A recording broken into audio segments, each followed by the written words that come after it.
ma-obsess siya sa iyo at lagi kanyang hanap-hanapin. Hello mga guys, kumusta kayo? Panibagong araw, panibagong video na naman tayo, and sa araw na ito ay isa na namang video ang aking ituturo sa inyo na simpleng gabay o simpleng pamamaraan na makakatulong sa atin. At bago ang lahat, gusto ko lang mag-disclaimer sa mga taong hindi naniniwala at hindi gusto ang mga kagaya nitong video. Please skip this video and maghanap kayo ng videos na gustong gusto nyo, dahil ang video na ito ay para lamang ito sa mga taong naniniwala and gusto kong try. Sa lahat po ng mga nagko-comment dito sa aking video dito sa loob ng aking channel, mag-ingat sa lahat ng mga nagre-reply sa inyo na dinadala kayo sa kanilang WhatsApp and imo app upang makaiwas po tayo sa scam. Ngayon po ituturo ko sa inyo paano siya ma-obsess at lagi kanyang hanap-hanapin. Pwede itong gawin sa parehas ang kasarian, babae ito babae and lalaki ito lalaki, and syempre naman sa ating babae at lalaki na mag-partner, and pwede mo itong gawin kahit na kayo ay magkalapit at magka-LDR sa isa't isa. Ngayon po ang dapat nating ihanda dito is kailangan mo lamang dito maghanda ng isang pabango. Yung pabango po dapat po ay sa iyo po ito. Dapat pabango na ikaw mismo ang gumagamit at hindi mo ito papagamit sa iba or hindi ito hiniram mo lamang.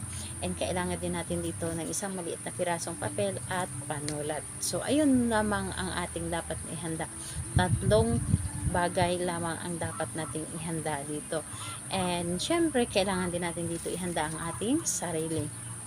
Kailangan natin dito i-claim sa ating sarili na gustong-gusto natin itong gawin. Kailangan na hindi tayo magdududa sa dapat nating gawin. Dapat buo po ang ating tiwala, paniniwala sa paggawa nito. And kailangan din natin dito ng na wala tayong mga iniisip na mga problema para hindi po tayo madidistract sa ating paggawa. Yung nakafocus po tayo sa paggawa nito.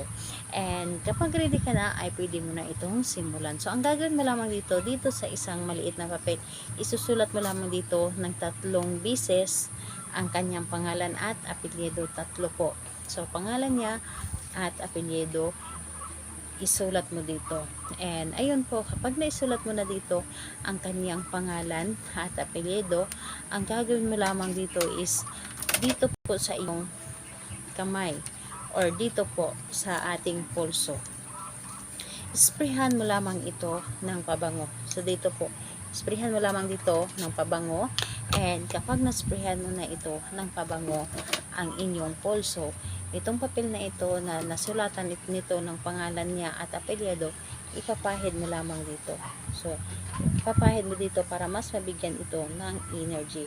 So, habang pinapahid mo dito yung yung papel na nakalagay yung kanyang pangalan at apelyido, paulit-ulit mo sasambitin yung pangalan niya at apelyido at sabihin po ninyo na lagi kang ma-obsess at lagi mo akong hanap-hanapin. Pangalan, apelyido, lagi kang ma-obsess at lagi mo akong hanap-hanapin. So 3 beses po, pangalan, apelyido, lagi kang ma-obsess at lagi mo akong hanap-hanapin.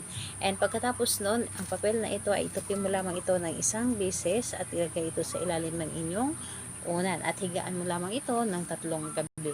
And asahan ninyo, ang taong ginawa ninyo nito ay lagi siyang obsessed sa inyo at hinahanap-hanap ka palagi na gusto niya lagi kanya makakasama at makakausap. So, napakadali lamang nitong gawin, ngunit napaka-epektibo. Kailan ito pwedeng gawin? Pwede mo itong gawin ng kahit anong araw at oras. So, wala po itong problema. Anytime, any day, gawin mo ito. And, ayun po, dapat think positive lang tayo palagi para mas mabilis natin mapapagana ang ating mga ginagawa. Salamat po sa inyo. Bye-bye everyone. God bless us all.